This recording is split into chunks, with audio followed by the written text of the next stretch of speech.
Pittsburgh Steelers fans, welcome back to another episode of The Standard is the Standard. I'm Jeff Hartman, editor of BehindTheSteelCurtain.com. Joining me, as always, my co-host Lance Williams. We have a lot to talk about, and before we get into anything specific, Lance was at the game last week. He was there to witness the pathetic performance in person.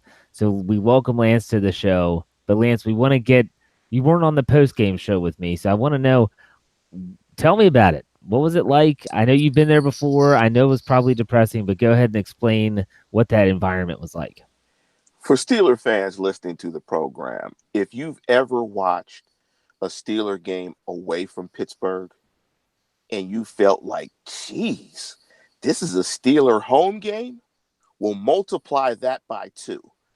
To just simply put it into perspective, when the Steelers had the ball down 17-14, driving to go up eventually 21-17, my section was yelling, "Here we go, Steelers, here we go." And half the section was standing with terrible towels. It felt like I was in Heinz Field. Yeah. But then the ending happens. What was the reaction of the fans? Because there are obviously a lot of Steeler fans. What's the reaction of the fans when Boswell slips? Let's back up. What was the reaction of the fan base when the hook and ladder works and Juju Smith-Schuster's rumbling down the sidelines and getting into field goal range? Well, I'll describe my reaction. It was a little chilly at the game. I had my jersey on, and I was a little buttoned up because I was a little chilly. Haven't lived in Pittsburgh for quite some time, so I'm getting older. My blood is a little thin. Spit it out. My hair is getting thin, so I'm gonna tell the truth. A brother was a little chilly. Brother was a little chilly. So my jacket was zipped up. So when the Steelers scored the touchdown, I did the Cam Newton, unzip the jacket, pull open the jacket, and stick my chest out and show the number on my jersey. What were you I did. wearing? I I was wearing the AB Color Rush jersey Color because it just Rush. fits Okay. so well. That jersey just fits so well. So I was wearing the AB Color Rush, and so when the Steelers scored the touchdown, Raider fan was sit down. And then when the Raiders scored their touchdown, they mocked me by doing the same Cam Newton Superman, and then they said sit yo down with that Superman BS. It's too good. Too good. I mean, it sucks that the Steelers lost that way. They'll never win in Oakland, at least in the foreseeable future. Ben Roethlisberger certainly won't. Um, and Jeff, so what? Jeff, What? I've seen them lose in Oakland 4 straight times. Why the hell did you go to the game? See, fans that are listening to the show, he's cursing this team everywhere he goes. He's picking them to win, and I know you picked them to lose last week, but I outed you on the post-game show. I don't know if you listened. I told them how you had sent me the pick that the Steelers were going to win, and then you changed it on air. Yeah, I tried to So go reverse. I tried to give reverse. I thought I made a difference. I've watched them lose every game in Oakland. I've watched them lose every single time in San Francisco. I think the last 7 times that I've watched them in California, they've lost. The last time I saw them beat the Raiders on the West Coast, I was 25 years ago watching the game in the LA Coliseum in 1995. That's the well, last time that I saw them beat the Raiders in California. you've been to games in Pittsburgh too. When was the last time you've been to a Steeler game that they won? The last time I went to a Steeler game that they won, unfortunately, I was there attending my uncle's funeral. They beat the Cleveland Browns. I don't know if the game went to overtime where AB scored a touchdown, a 75-yard touchdown. I think it was the game where James Harrison should have gotten arrested for assault for hitting Colt McCoy. Oh yeah, okay, I It was remember that. that. It was that game where I think Colt McCoy threw up on the sidelines and they threw him back in. Yep. It was that game. Okay. And Ben got hurt, got hit pretty bad. I thought Ben was out for the year. He got racked on the knee, was pretty hurt, pretty bad. So I saw them. And then, of course, 2 weeks later, they lost the blackout game in San Francisco, of which I attended. Yes. So what we're learning here, folks, is that Lance is a gigantic curse to this I'm team, I'm and Slep Rock. I'm Slep Rock. and why he continues to pay to go to games, I have no idea. So there you go. But the Oakland game was depressing on multiple fronts. Not only did the Steelers lose, but the one thing that has been kind of just lingering is what I've been calling Ribgate. And it's the handling of Ben Roethlisberger, who left the game. He left a little bit before halftime, and that was reported on Twitter and everything. And he had to get X-rays done of his ribs. Now, everything has come out. Lance, I'm sure you heard Mike Tomlin. He talked about the X-ray machine was old and it was outdated. And then even the guy of Ben Roethlisberger on his show, he corroborated with that. Even online, Dr. Chow, who used to be the San Diego Chargers team physician, he said that what they're saying is true, that you have to go like the other side of the stadium and up 2 floors. It's not like it's right there in most modern stadiums where the X-ray room is right there. But still, I want to get your input because obviously you probably didn't get all this stuff live because you were texting me at the game saying what's going on, and I was kind of filling you in with what I knew. But what was your take on how the Steelers handled the situation both in game as well as post game, meaning after the game and then in the news conferences this week? I'm going to take the hat of an old ass parent with teenagers. It shouldn't take me to ask you multiple times for you to tell the truth. And because all of this is trickling out so late, it just makes me pretty skeptical. If all of this is true, just say it on Sunday. It's not as if those facts became known after the fact. They knew all of these facts prior. They knew all these facts. I think what happened is they lost the game, and all of a sudden they were caught in a shit show, and they had to figure out how to explain it. Just tell the truth in the press conference on Sunday. Yeah. Just full disclosure, and the fan base will be upset, and it'll be what it is. It's the cover up that's typically always worse than the crime. And in this case, they're all trying to save face because they made a pretty bad tactical error in they went against the one rule that should be the number one paramount rule all the time when you're competing in professional sports. You play to win, period.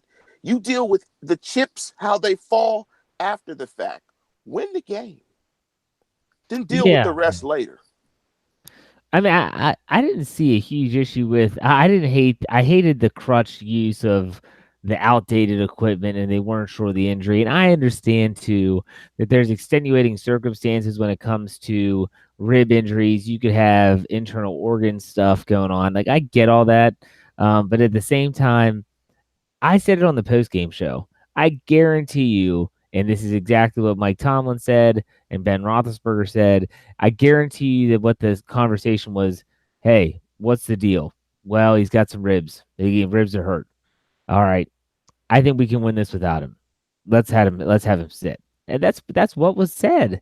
And then come to find out, the Dobbs experiment, if you want to call it, did not go well, even though Mike Tomlin said that he didn't want to reinsert Roethlisberger because of the quote unquote flow of the game. It's just for a guy that is normally so candid in his answers and so very specific. Boy, would they leave a lot of gray area, and it just it's blown up in their face. So And let I me hate it when Tomlin says, boy, this really got legs. Well, what the hell did you think was going to happen? so so let I me mean, so, seriously, what so, did you think was going to happen? so let me ask you, Jeff. If you're, when you were single, I know that was quite some time ago for both of Yeah. us, Yes. and you were propositioning a young lady trying to ask her if she wants a beverage, and she tells you no the first time, you know, you strike up some courage again. You try to ask her in a different language, right? Huh? She says no again. But you figure like if you keep asking, you're in the flow. But she keeps saying no. Well, Joshua Dobbs could have had about 1,000 drives, and they still weren't going to score. So what? So what was that? He was in the flow. I like I that. don't That's know. nonsense. He got caught, and his boy ratted him out to the ESPN reporter. I'm not even going to try to pronounce her last name. Aditi Kink, at Aditi Kink Abwala. I think that's.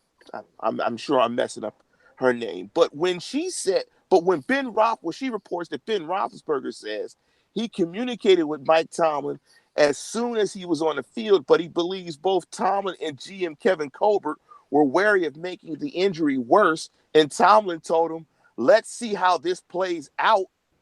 If you need me," Ben saying, "I'll go in." His boy ratted him out.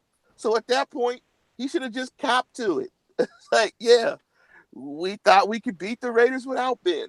We made a critical mistake because he knows you don't trick off games. If Well, your guy go can ahead. play, he has to play. What are your thoughts on Ben's comments? I think Ben should be quiet at some time. Sometimes Ben should just not talk. I Yeah. think Ben would be best at times if he took the tact of the 24-hour rule. That if she asked him this question on Tuesday, maybe he should have said nothing. Maybe he should have said nothing on Monday. And he could have simply just said, look, we're in a 3-game tailspin. We're playing a very difficult opponent in the New England Patriots with arguably the greatest quarterback of all time. We all need to hunker down, however you say it, and focus on the Patriots this week. Whatever happened in the Raiders game is in the past. Yeah, I feel like sometimes, we talked about this off the air a little bit. I feel like sometimes Ben's comments just reek of insecurity, and I don't know why, because he has one of the most secure positions in all of sports, probably. But I mean, do you agree with that? I mean, sometimes when he throws teammates under the bus, his coaches under the bus, it's like he's trying to save face over something, and he very rarely. You've heard Ben say, "Well, I wasn't good enough, and I need to play better," but very rarely has he ever stood up and you get a solid talk where you're thinking, "Man, he's owning this. I He's don't he's know. he's he's It owning it." feels it feels like Jeff, he's been doing this forever, and that's just who he is. He has That been doing it forever. when it gets hot, he's not trying to be in the kitchen. You He know? just Do you look know who around for the wins? bus. Do you know who wins for all this? Two people in particular, organizations. Number one is 93.7 The Fan in Pittsburgh, because they are the ones that have Ben Roethlisberger's show every Tuesday at 11 o'clock. Ironically, 1 hour before Mike Tomlin takes the podium for his presser every week. That's funny in itself. Second is the number one Cochrane, the auto dealership in Pittsburgh, because they're the sponsor of the Ben Roethlisberger show. And so when you have all these entities listening to this show, I guarantee you that they said, look, Ben's getting a kickback for this. He has to. We want people to listen. We want people to talk about our show. We want to hear people say on the number one Cochrane Ben Roethlisberger show on 93.7 The Fan in Pittsburgh, that's what they want to hear. And so people are listening. You got Pro Football Talk that is like live tweeting Ben Roethlisberger's radio show. It's working. It's working. And we are falling into the trap. And maybe, just maybe, Ben Roethlisberger is just some great marketing genius and is doing this all to promote his show.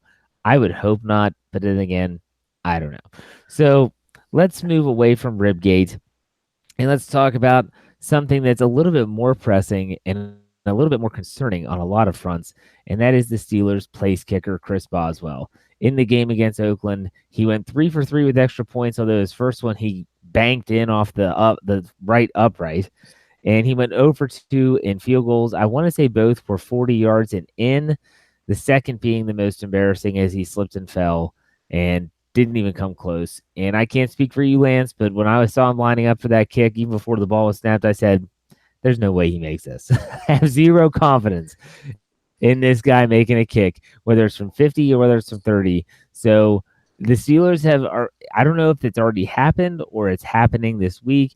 They're bringing in Kai Forbath and Matt McCrane for a tryout, and no one knows what's going to happen. Personally, I think this is nothing but a bluff show. They're trying to do what they did with Jordan Berry earlier this year. They bring in a couple punters. They have a quote unquote tryout. It's just to kind of give it gave Berry a jolt. He's been better since. Maybe this will work with Boswell.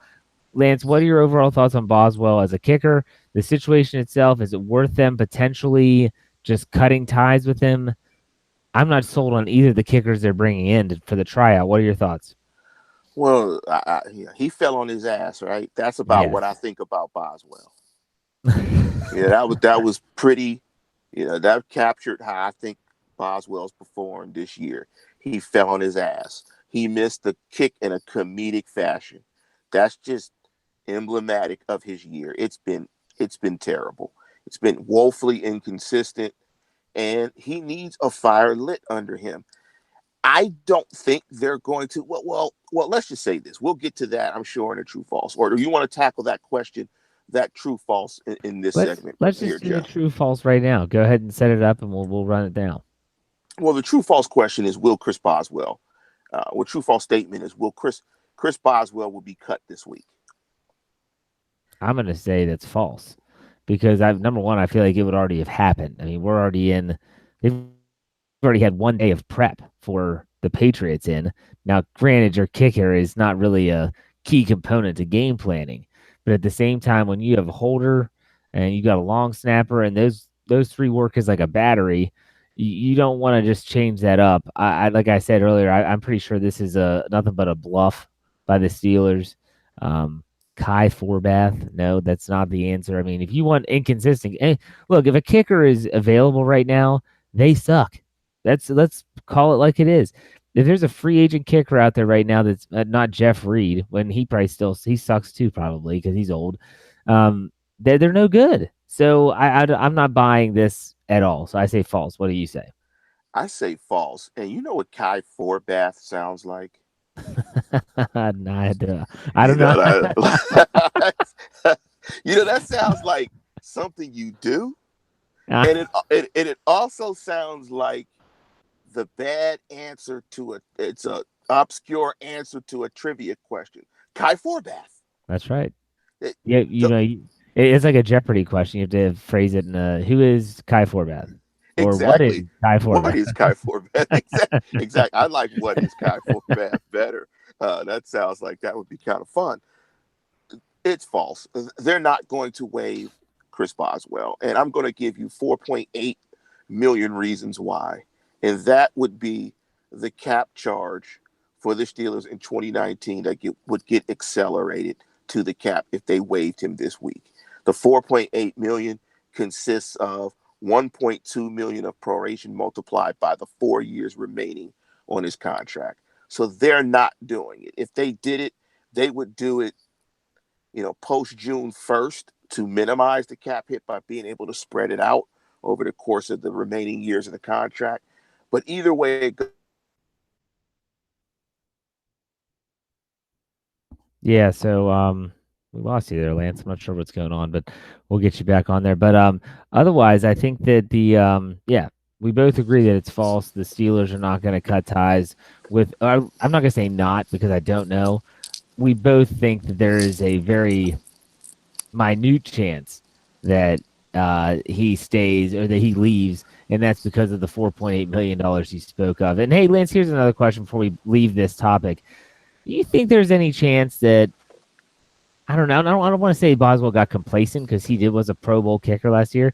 Do you think there's any chance that if he can somehow get through this year, that he can actually return to form next year, or do you think this is more of the norm for Chris Boswell, and not the the rarity?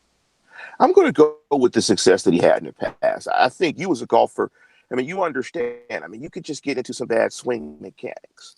I mean, you know how to hit the golf ball, you know how to drive it, you know how to play consistently. You just get into a bad rhythm or a bad flow, then it starts to affect you mentally, and then that creeps into your technique, into your rhythm and stuff and what you're trying to do. I think what he needs is to make a big kick. Once he makes a big kick or makes several kicks, I think he'll go back to being the guy that got the contract. And one more follow up here. And if you're Mike Tomlin, the New England Patriots are coming to town.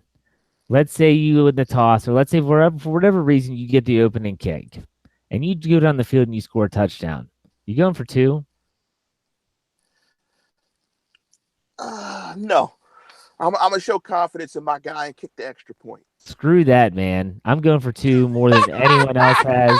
I'm seriously. I mean, I'm sick of seeing this guy give away points and kind of have them, you know, screwed up. So I would go for two. That's just me personally. If you're, I would say that if you're on the live chat right now, and I'm not looking at the live chat because I have other stuff to check on my phone. But if you're on the live chat right now, I'd love to hear if you're in that scenario, knowing Boswell's year that he's having, would you go for two or would you go for the extra point, knowing, gosh, he's a disaster? There's only one play that reminds me of Boswell's just how awful it is, and that was the onside kick in Baltimore when he tried that behind the leg. It's a soccer term, you probably know it. I He don't. tried that kick and missed the ball. He missed the ball. This There's isn't the first time Boswell's had some bad moments, I guess I should say. no, there's no term in soccer for missing a ball. No, no, no. Just There's a type. It was the type of kick. Like he took his one oh, foot behind. It's. I'm not a soccer guy. I can't tell you that. I So, don't. anyways, all right. So we're gonna move on from Boswell and Ribgate, and we're gonna start talking about the upcoming game against the New England Patriots. Yes, the dragon that cannot be slain.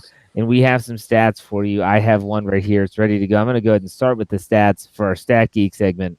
And this comes from, as always, Dave Schofield, writer for the website.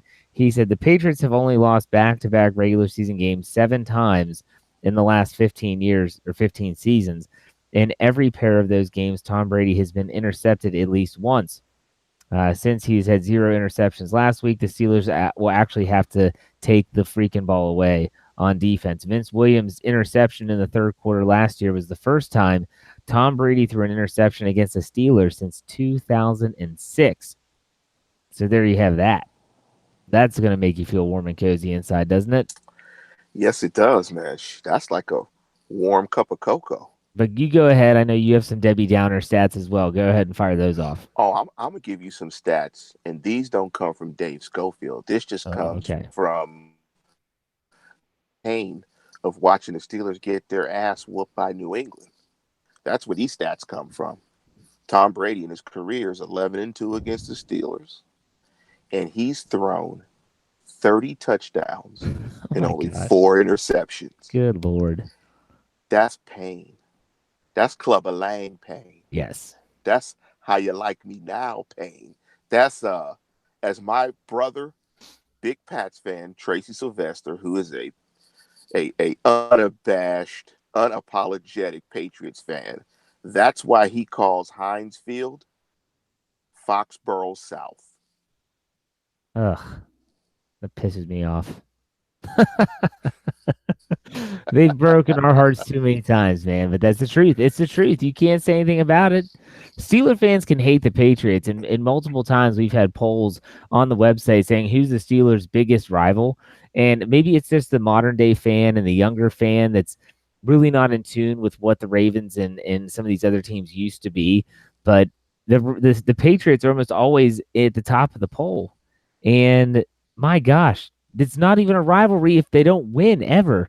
The Steelers never win, but maybe this year they do. I want to read two stats here for you for those that are depressed and thinking about all this other stuff. And this comes from Aditi as well that you referenced from the NFL Network earlier. She went off on today on Twitter on all these stats about the Patriots, kind of like what you read off. She said, before you blame me for your Steeler depression, here's a hopeful statistic. Antonio Brown had a head-scratching low 35 receiving yards last week in Oakland. In the last 8 games following a game with 50 or less receiving yards, Brown has averaged 9.4 catches and 147.9 receiving yards the week after. So there's that. But there's more.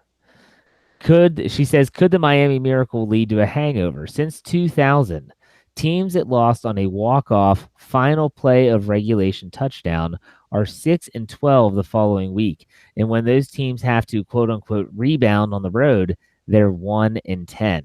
So all I'm saying is that yes, every single statistic that you can think of is going to make it sound like why are they even playing this game on Sunday? Because the Patriots are just going to roll.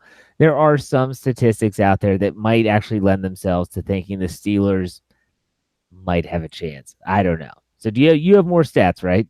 I'm gonna give you a stat that's gonna bring you guys all down because That's what you do. That's what you you guys do. have acknowledged that I'm slept rock. I'm just So going to I call you Debbie. Debbie Downer. Debbie D. You know, see, I don't want to take the show down now, No, though. please don't So, go there. we can't, we can't go that way. But see, that shows you where your head is, Jeff. Oh, You my went head. Yeah. yeah, you just, Jeff looks like a schoolboy, but Okay. All right. Here we But go. here's a Anyway. stat. I have actually borne witness to the Pittsburgh Steelers beating Tom Brady. I was at the Halloween game where the Steelers beat Tom Brady. I think that was 2007. Yeah, 06 or I 07. was, I was, I think, yeah, I was at the Halloween massacre game, as they call it, in New England. So if I saw the Steelers beat New England, then that's why they've lost all these other games. It's because of me. I'm Slept Rock. I apologize, Steeler Nation. It's because of me. Well, that was the game Lamar Woodley went off. I want to say he had like 2.5 sacks in that game. He was just And owning Deuce that side. and Deuce Staley went nuts. I mean, I think Yes. they ran the ball 500 times in the second half. They just killed the Patriots. Deshae Townsend had a great game too. I think he had a pick six on Brady. They dominated the Patriots in that game too. That was a And fun game. Joey Porter went on and said all that stuff, da da da da. And Hines was crying in the locker room. Oh yeah, And yeah. I was at that game. And I was at that game too, freezing, pissed off. Yeah, let's not talk about that. But let's talk about some true or false. Let's get into our true or false segment, and then we're going to break down some of this game coming up. Okay, a very general one here.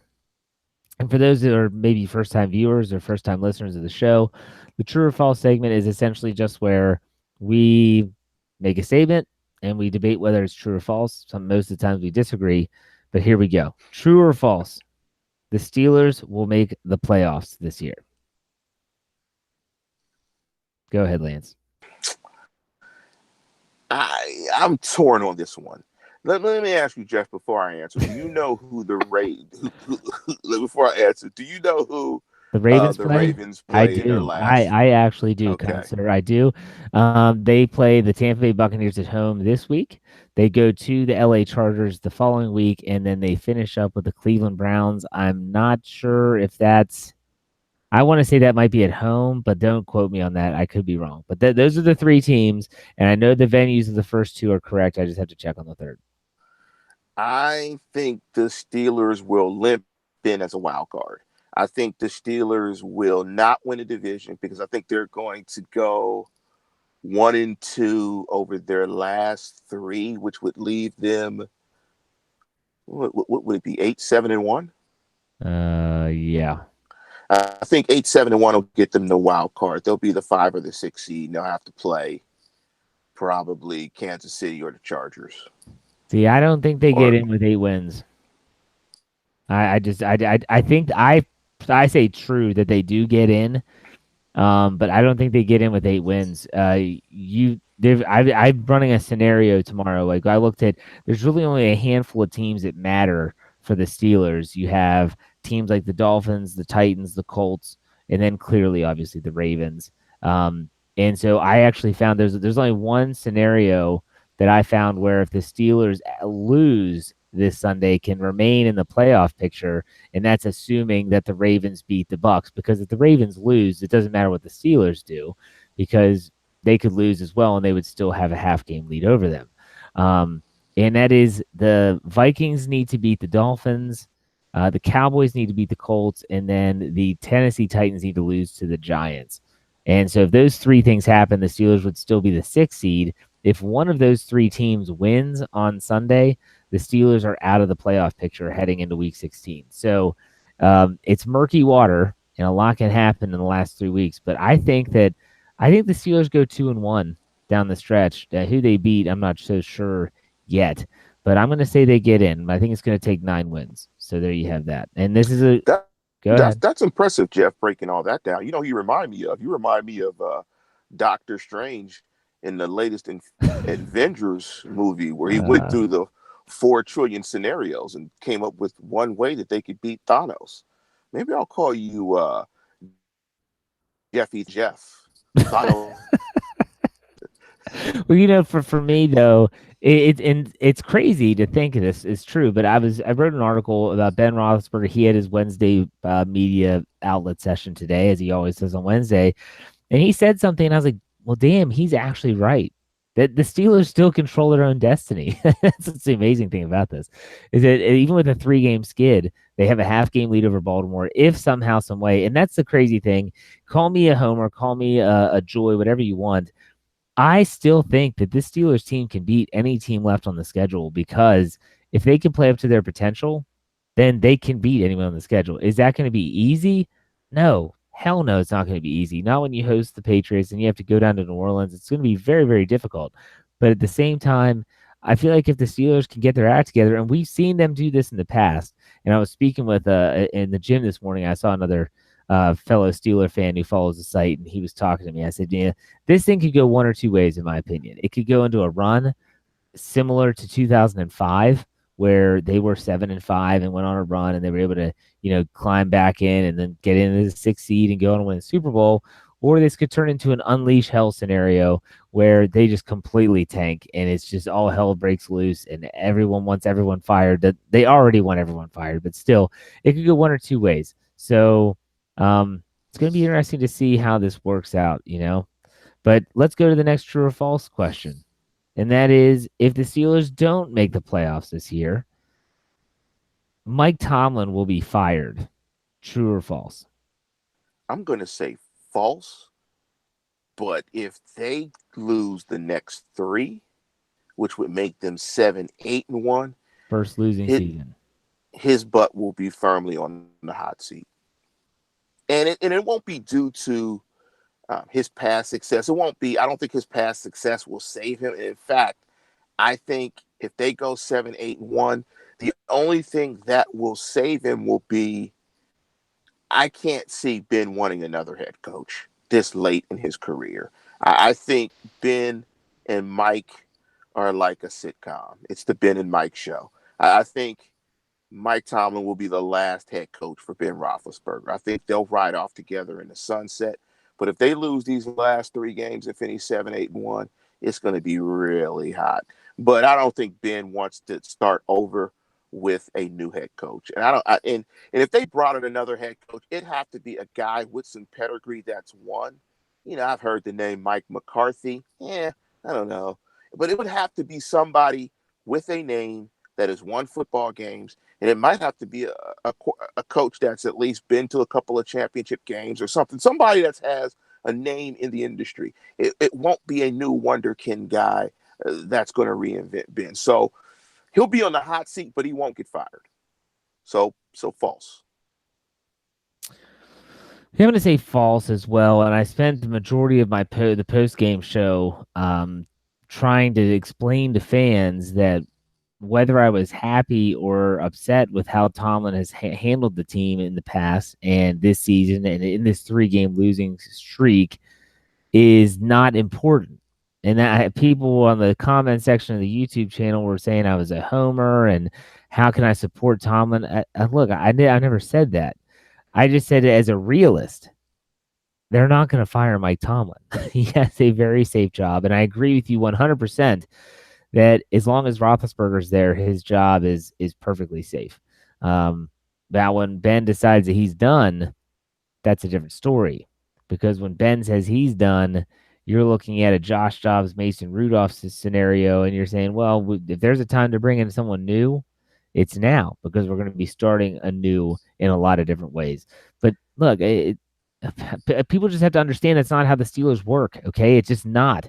And Art Rooney II has proven on multiple occasions that he's not any different than his dad Dan or or his grandfather Art Sr. was. He's going to be patient. He's going to understand that it's not all the coach. And I think that heads will roll if they miss the playoffs. I definitely think that Danny Smith. I definitely think that Keith Butler. I don't think Fietner. You agree with that, Lance? I don't think Fietner's job is in jeopardy, I'm gonna give right? you a number of why Fichtner's job is not in jeopardy, and that's 78%. That's the number that the Steelers are converting in the red zone. I mean, you got an offense that's converting 78% of their red zone chances and scoring 29 points a game.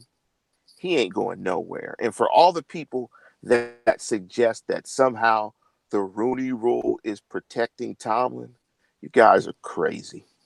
You guys are absolutely nuts. And that's as far off as it could be. This is the National Football League. The only thing that protects you in the National Football League is winning football games. Nobody is a sacred cow in the National Football League. And if you guys don't know that now, you guys have not been watching the game long enough. I mean, evidence in Pittsburgh. Where did Franco Harris end his career? Seattle. Mm-hmm. Where did Marcus Allen end his career? Kansas City. Traded away from the Raiders. Where did Emmitt Smith end his career? Exactly. Arizona. So, Arizona. There are no sacred cows in the National Football League. And if you think there are, and there's some rule that's going to protect a guy, guess what? It's not. He knows that, and he stated as such when he admonished Fast Willie Parker when he said, when I walk in this building, I don't see rushing titles. I see 6 Lombardis. And I just think at some point in time, all coaches get to that point where the message no longer resonates. And Tomlin's been there, what, about 12, 13 years about that? Well, 2007. So 11 years. This is 12th year. So, yeah. I mean, he's probably close to that point. I mean, and it makes sense for him to depart when Ben leaves, because I'm sure at that point he doesn't want to start over. I would leave too. So he's not getting fired. So false. Okay, let's move on. Here we go. Bad clock management was the biggest reason for the loss against the Raiders. True or false? I think that I say false. I think it participated in it because maybe if they have more time, they can maybe they don't even call the hook and ladder, right? But let's just, in the world of hypotheticals, let's say they call that play. They probably don't if they have more time. You just have more time and you give your offense more time to score. That's always a good thing. It makes no sense in the world to have 2 timeouts at the end of the game and not use them. I mean, you need to use them. And his explanation of I wanted to keep one made no sense. And that's the frustrating thing about Tomlin is sometimes, dude, you just got to own it. You made a bonehead ass decision. And that was one of them. Why do you not need to save a timeout? Because offenses can stop the ball. They can stop the clock. They can spike it. Mm-hmm. So offenses literally have multiple timeouts every snap. So that explanation made no sense, but it wasn't the reason they lost the game. The biggest reason, in my opinion, they lost the game was the quarterback got hurt and the place kicker couldn't kick. Followed by the defense couldn't stop anybody. Those 3 things are why they lost. So it's false. Yeah, so I'm gonna say because it was false. It wasn't the reason, but it's so stupid. If anything has been proven by the Steelers this year, is that they are such a quick strike offense. They can, and it's not always the deep ball. That's what's crazy. They have these plays where there's the 99-yarder or 97-yarder. I'm sorry, against Denver with Juju. It's a lot of yak, a lot of yards after the catch, but they've got playmakers, and they've got playmakers that can work both the inside of the middle of the field as well as outside the hash marks. I just don't think that. And hey, I've said this on the show before, and we've talked about it in the post-game show, that Tomlin likes to keep a timeout. That's just it's kind of like his MO, that whether you like it or not, in that scenario is dumb. It was dumb. You want to give your team enough time for the offense to have more than 15 seconds, which, by the way, I'd love to go back. Lance, maybe you could if you're watching the All-22 on the game. I'm pretty sure that the Raiders scored with 25 seconds left. Now, I thought that the extra points were an untimed down. Am I not correct in that? I think so too. I thought it's a dead ball. I thought Right. so. Well, because when they kicked off, suddenly there was 21 seconds. And in the world of football, 4 seconds is the difference between a play and not having a play. So yeah, I tweeted that out. I was like, there should be 25 seconds on the clock before kickoff, and then all of a sudden it was 21. They kicked it short, and obviously Switzer had to return it. But if you're watching it or if anyone's watching it out there, just check because I feel like there might have been some home cooking with the home clock there. I'm not sure if maybe Yeah, not. you're absolutely right, Jeff. And that's a great point to the quick strike ability of the Steelers offense. That's a dumb move. I mean, he took away what, at least 40 seconds? Easily. I mean, I mean, the only reason why it doesn't look as bad as it was because Boswell fell on his ass. And I the mean hook and that ladder and you the know, hook and ladder and worked. the hook and it worked. So him falling on his ass saved the coach face, which is that's some strange irony there, ass and face and all that, and you Take it know, easy, Debbie D. Kai Horbath. You got to get that Kai Horbath. Not Horvath, it's Forvath. There's an F, not a Horvath. Forbath, yes. Gosh, I'm gonna have See, to I mark took this these a show as explicit see, now. yeah, exactly. Yeah, I didn't say Horbath. I said our bath. That's Okay. even worse. Okay. Forbath. So yes. All right, let's go to our last true or false here. The lack of ball skills on the back end of the Steelers defense is the biggest issue on the defense. True or false?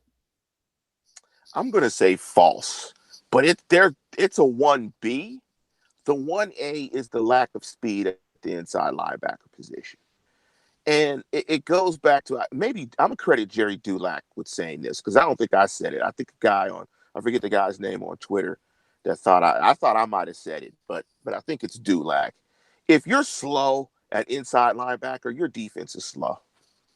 I mean, it just is what it is. And in the National Football League, if you can get exploited up the middle in the seams in the passing game, you can only be but so good if you don't have.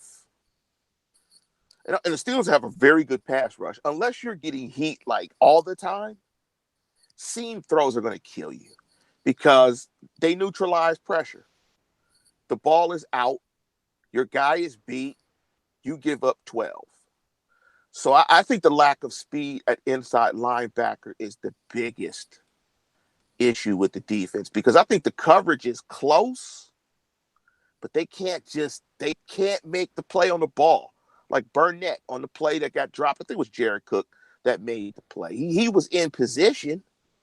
He just couldn't make a play on the ball. Um, so, and they have players that can't play in Bostic and in Vince that should not play, when they face spread formations, when they're spread out and they're facing, backs and tight ends. They can't handle it. They can't hang. And that's something that defenses can get at all the time. So I think it's the lack of speed at the inside linebacker position, which is the biggest issue with this defense. So I'm going to say false. Yeah, I'm gonna say false, but man, those defensive ball skills are atrocious. I mean, awful. Morgan Burnett has been a dud the entire season, but at the same time, I how many times did we see? I mean, this is middle school football stuff. When the receiver looks back, you look back because you need to find the football. That's what playmakers do. And what you see from the Steelers is the total opposite. You see the ball's in the air, they have no clue it's in the air, and all they're doing is throwing their arms up, flailing their arms around, trying to disrupt the pass. It's just, it's so bad. It's everyone too. I mean, Sean Davis has dropped 2 interceptions the last 2 games. Mike Hilton has dropped some. Um, Gosh, Joe Hayden could have had his hand on a ball. It's just bad. It's awful. And I know my brother's always said it growing up. There's a reason why they play defense. He's always said it. There's a reason why they play, and I understand that. But at the same time, I'm not asking necessarily if you catch the ball, just knock it down. Just don't let them catch the ball.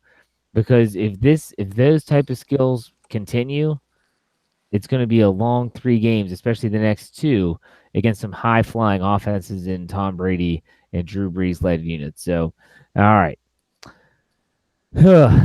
let's. I wanted to get your thoughts on this. This is actually news that broke, and it's kind of the direction that the show's been going in.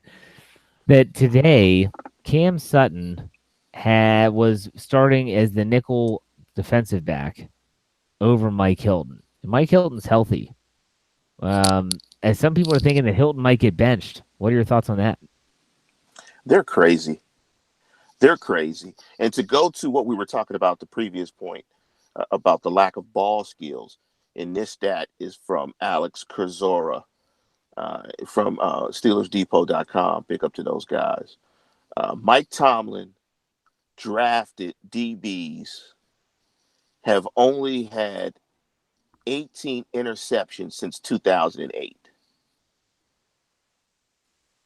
That That's a tells you the lack of ball skills. And what that says is they're not identifying players with who have good ball skills, and the coaching is not good in relation to that. And the scheme may not be putting those guys in positions to get interceptions as well. Those three things are at play. But if they start Cam Sutton over Mike Hilton, they're crazy. Cam Sutton can't blitz like Mike Hilton. And that's one of the biggest things about this defense that makes it so good is his ability to get pressure off the edge as a blitzer. I think it's a mistake. I think well, the guy that shouldn't be playing in this game, and we can talk about that a little bit in our analysis, is John Bostic. I don't think Bostic and Vince Williams should play much in this game. So if you want to come out with a creative package that has both Cam Sutton and Hilton on the field at one time and play light and hopefully deal with their running game that way, I'll sign on for that. But taking Mike Hilton off the field, I think is a problem. yeah, I think so too. And it might be. I wonder if his size, as you look at, well, what are teams going to start doing? Because the LA Chargers gave them the blueprint. They're going to start putting their playmakers in the slot because they saw that, for crying out loud, Keenan Allen was basically uncovered because he was going against linebackers. We've all heard that ad nauseum this past 2 weeks. But for me, I wonder if Cam Sutton is a bigger body. He can typically play a little bit more physical, as he is also a defensive back that can play on the outside. He can play in some man coverage schemes. Um, I'm wondering if maybe this is also like, okay, we're expecting Gronk to be in the slot. We need someone a little bit bigger to cover the underneath zone. And Mike Hilton, because let's be honest, if Tom Brady sees Hilton on Gronk, what's he going to do? He's going to throw it high every time, and Gronk will just reach up and catch it over top of him. That's just smart football. So I'm not necessarily viewing this as the media is. The media is really going hard at this is a demotion. He's getting benched. When in reality, Hilton they might just switch spots for a week. And if they go into the dime, Hilton's on the field, which they'll probably be in dime a lot anyways. So do you think there's any credence to that? I just kind of thinking off the top of my head, but It's going to be because to play dime, that's what Burnett plays. Burnett X'd out against Jared Cook, which was a problem. He couldn't handle him. Jared Cook was killing him. Even when the guys are in the slot, it's typically Burnett's responsibility in dime to travel with tight ends. So I can see that still happening. Hilton was not responsible. So if that was the thinking, Hilton would have played Jared Cook. yeah. Because Jared Cook was their greatest weapon. That was the guy that physically was going to beat everybody. So you put your best nickel corner on that guy. They did not do that in that game. I think they're going to, and this is kind of blended into the analysis of the game. I think multiple guys are going to get opportunities to cover Gronk. And I think they're just going to take their shots and their snaps at to throw different looks. I think Burnett's going to get some. I think I think Cam Sutton, if he plays, may get some. But the issue with the Patriots is you have to have multiple coverage guys that can cover the backs, tight ends, and on shallow crossers, seam routes, and screens and stuff like that, and wheel routes. You got to have that, and you got to somehow get pressure off the puzzle that the Patriots present And now that they got Josh Gordon, they can go up top on you on the outside too. So they're a tough nut to crack. Well, let's just go right into the analysis then. I mean, I look at this game, and first and foremost, Joe Hayden, you're shadowing Gordon anytime he's on the field. You agree or disagree? I agree. I agree as well. And so that means that what the Steelers need to do, and something that they've struggled with against New England, is you have to be able to adjust with the Patriots. If you look at any defense, typically, especially the Ravens in the past, the Ravens will change. They will start doing things differently in the second half. You can't sit there and say, we're just going to keep doing what we're doing, because they're going to adjust. They're going to adapt. They're going to change. That is literally like banging your head against the wall and expecting it to stop hurting at some point. It just is not going to work. So the Steelers defensively, Joe Hayden is following Gordon wherever he is on the field. They're familiar. He's familiar with him. He's already faced him once this year when he was with Cleveland in Week 1. Played pretty well against him actually. He's following him, and then they've really got to do a creative job, like you said, with zones, brackets on Gronk, and force everything underneath. Just don't give up the big play. Bend, don't break. Force field goals. That to me defensively is easier said than done. Trust me. You have to pray, hope and pray that your front of Cam Hayward, Stephon Tuitt, TJ Watt, and Bud Dupree have career days. And it doesn't necessarily And always Hargrave and Javon Hargrave as well. Yes. Hargrave is cooking. Because I'm when I say a career day, I'm not necessarily meaning like on the stat sheet. I'm talking about you just better hope they're playing out of their mind. They're pushing the pocket, because you mentioned that Halloween Massacre game. If you go back and think about that game when you were there live, so I'm sure you remember, they collapsed the pocket so well. They didn't always get to him, but Tom Brady wasn't comfortable. And that's when he's vulnerable. So for me, that's what I would do. I'm anxious to hear your defensive analysis. I said to my brother, who big Patriots fan, aka Big Pats fan, he creator of the term Foxborough South. I think the Steelers have to take the approach of making this a Sony Michel game. If you want to beat us, you're going to have to run us to death. And I think you do that. People are going to hate it when I say, rush 3, drop 8. But I think it's going to have to be. I'm not going to say they should do that. I'm saying that they should play predominantly nickel and dime. And I think that Bostic should play no snaps. And I think that if they play nickel, that maybe you use Burnett with Fort as the nickel linebacker, not just in dime. So you minimize the inside players at the linebacker position that the Patriots can attack. Because if you put Fort on the field with Sensabaugh, those are two guys they're going to get after. So you have to minimize the guys that they're going to get after. So if you could take Fort off the field, even if you put Cam Sutton on, he's a better coverage guy. So maybe you lessen a mismatch in terms of whoever they try to get on Sutton. But if you put Sensabaugh on the field with Fort, they're going to go after either one of those guys, because Sensabaugh is not good. Sensabaugh is not a good corner. Sensabaugh is a C-level corner. He got beat numerous times in that game. They just could not take advantage of it, or Carr went somewhere else with the football. Sensabaugh is not good. So you gotta keep Sensabaugh on the field, because you're not going to play Artie Burns, and that goes back to why Artie Burns is problematic. It's for games like this. So guys like Sensabaugh don't have to play. But I would play a lot of dime in this game, and play a lot of coverage. And if I'm going to get pressure, I'm going to get pressure with blitz looks, which I heard that you can't attack Brady with blitz looks. But I want to have as many guys on the field that can run and cover as possible, and try to make this into a where they just choose to maybe not force balls into certain places and certain areas because you have so many coverage people, and you choose to run against nickel and dime because you're light up front with Sony Michel. So I tried to do the Jedi mind trick on Brady and Kevin because you're dealing with a light front.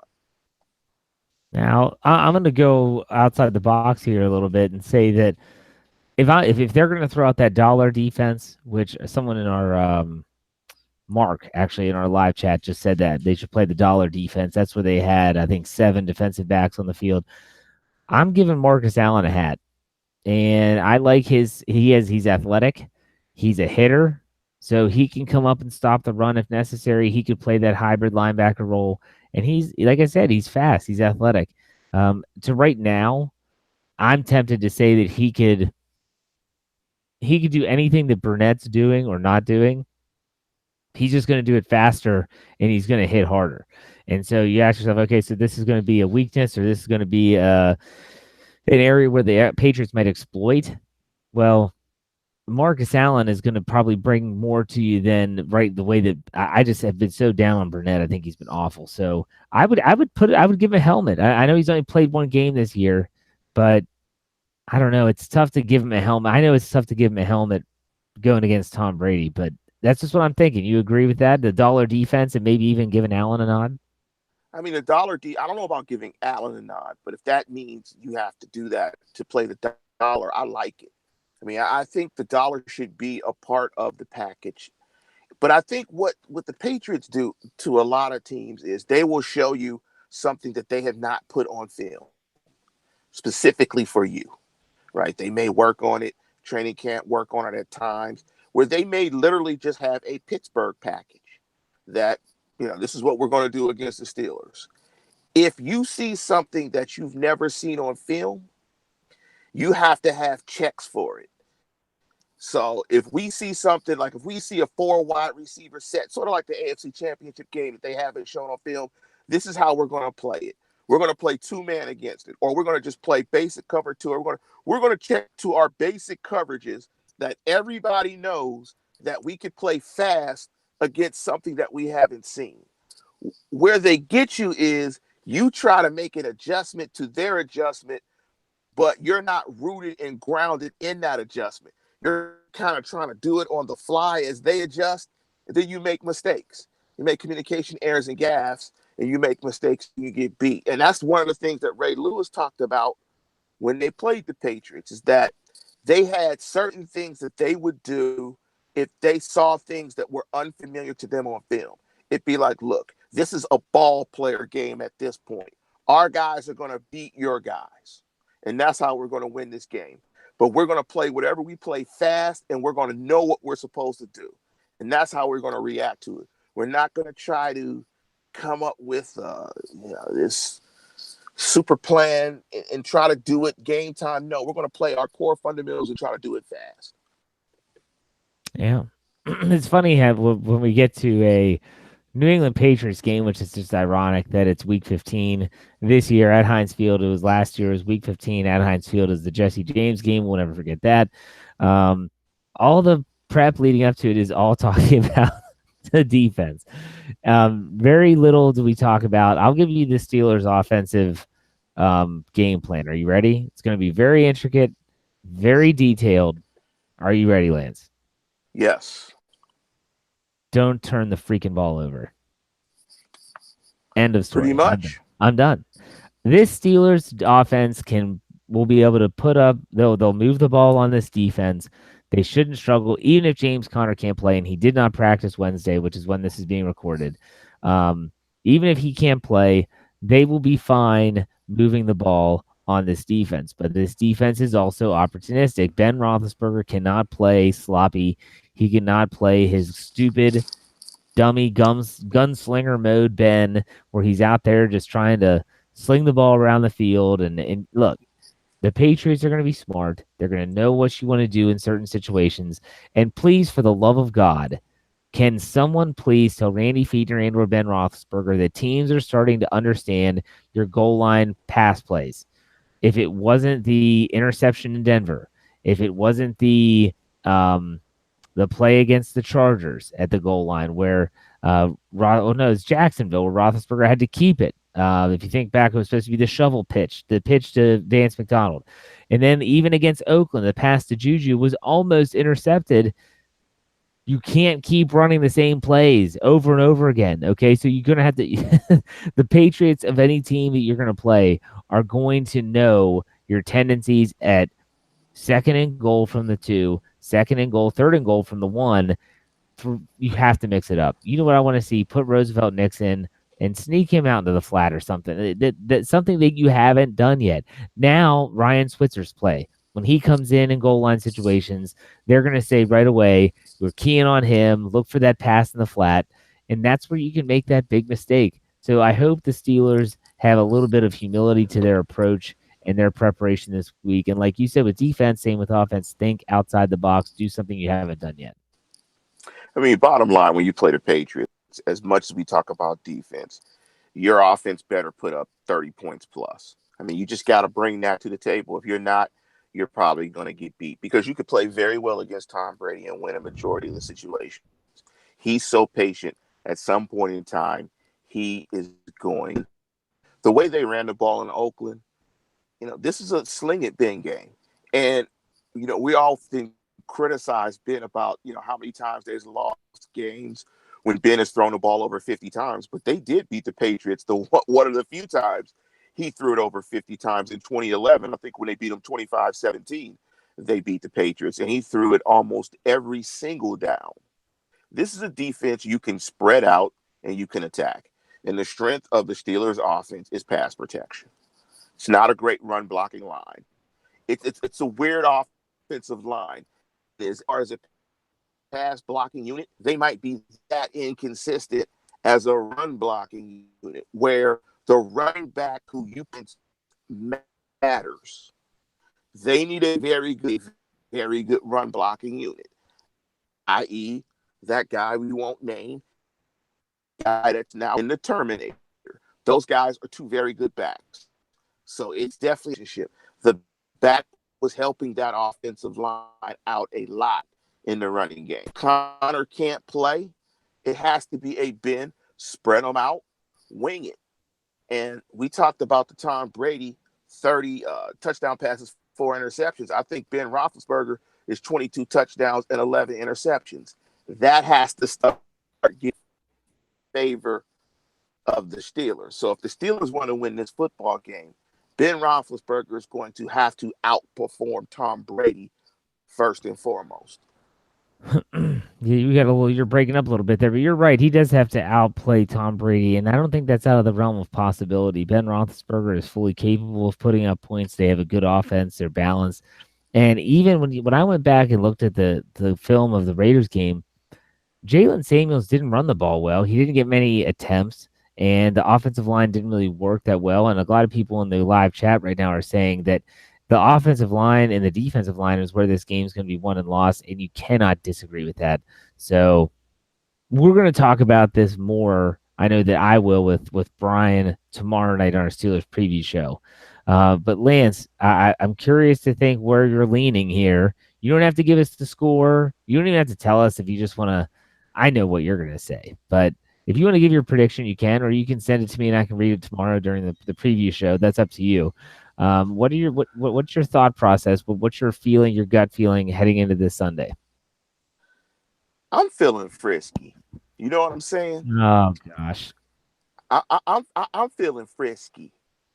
I'm feeling real frisky here. You know what I'm about to say, Jeff, right? You know what I'm about to say, right? that the Patriots roll. No, I'm not going to say that. I think the Steelers are going to win this game. Oh, okay. I think the Steelers are going to win this game. I think the offense that I saw against the Panthers is capable of doing that to the Patriots, but they have to pass protect. I think the Steelers win a shootout. Okay. I've it's funny that you say that, Lance, because for me, I know that the it's crazy. You're talking straight up gut.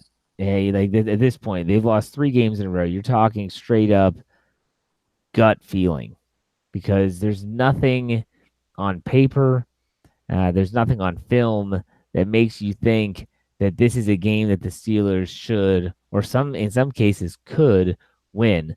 But I just don't think this team's going to go off silently into the night. I think that they're pissed. I think that they have definitely been given a huge slice of humble pie. And I think they're going to be prepared. I think that this is a game that the Steelers look. I said it last year, and I think you laughed at me when I said I think this is the year they get the monkey off their back. And let's be honest, if it weren't for one really bad officiating call on Jesse James, they do get that monkey off their back. But it's going to be tough, not going to be easy. I personally think that the Steelers win this game.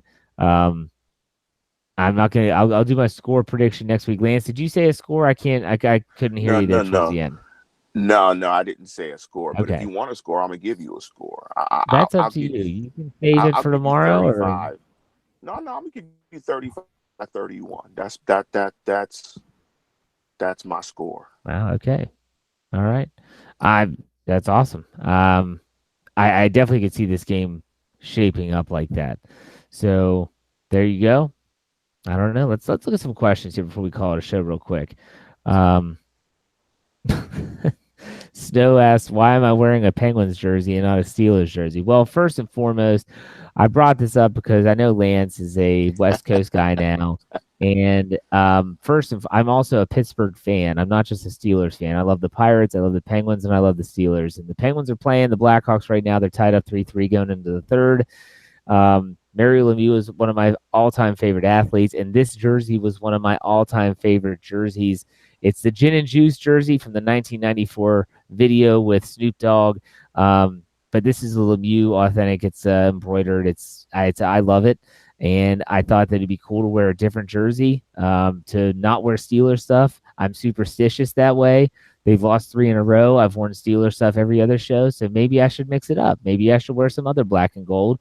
And so I am via this alternate jersey that they used to wear back in the day. So that's why I'm wearing this Penguins jersey, because I love the Pens, man. That's what I'm at, and I'm hoping that if the Steelers suck it up, that they continue to play well. Gives me something to root for. You So know there what, you Jeff? go. I always shock Jeff with some stuff, and so last week I shocked Jeff that I like the John Mayer album Continuum. Yeah, So I shocked Jeff that I like John Mayer Continuum. I thought that was a fantastic album. I like the yeah. Continuum album. With this, Jeff, I had a Pens jersey. I had a Crosby light blue Pens jersey, I have one of those as well. Maybe I'll wear that next week. but I gave it away. I gave it Wow, away what? to a guy that was bigger hockey fan than I for Christmas. And so, Chris Batinko, if you're out there listening to the program, I hope you like the gifted light blue LC Crosby jersey that I gave him. So I was surprised you that I had a hockey that I know Yeah. anything about hockey, because being a black guy, it's pretty cultural. We don't know anything about hockey. Uh, Way to run right into that stereotype, by the way. Good job. hey, I'm gonna own it. I'm gonna own it. Hey, I don't know much about. I know what icing is. Other than that, So yeah, I had a hockey jersey. So I'm gonna surprise you with that too. I'm a closet John Mayer sort of fan, and I had a hockey jersey. Well, if you're running into the black people don't like hockey stereotypes, I'm going to run into the I'm a middle-aged white guy. I like John Mayer stereotypes. So there you go. We'll play that game. A lot of people right now are hating in the live chat on Kevin Colbert. And I don't know where this is coming from. Lance, do you have an issue with the general manager? Because yeah, they might have missed on some defensive backs, or not some, a lot. But for every miss on a defensive back they've had, they've hit one out of the park at receiver. So, Yeah, I'm not surprised at that. Being a Pittsburgh guy and us being Pittsburgh fans, I mean, it's a steel curtain. It's defense. It's that type stuff. It's like that. That's the bread and butter. Running game, defense. There's an issue on the defensive side of football in terms of bringing in talent. Like, I wish that some of that mojo that they have at finding skill positions, that they could find on the defensive side of football. Like Bud Dupree, yeah, El Busto, Ugh. Cortez Allen, like so, it's been kind of bad. Like like I put it like this: having a franchise quarterback is the salve for all wounds. When you have a franchise quarterback, Hall of Fame guy, they can fix a lot of things. But I think Steeler fans are correct in questioning the playmakers that he's providing for this defense. It has been sketchy at best. As good as Hargrave is, the kid from Mississippi that never played a snap.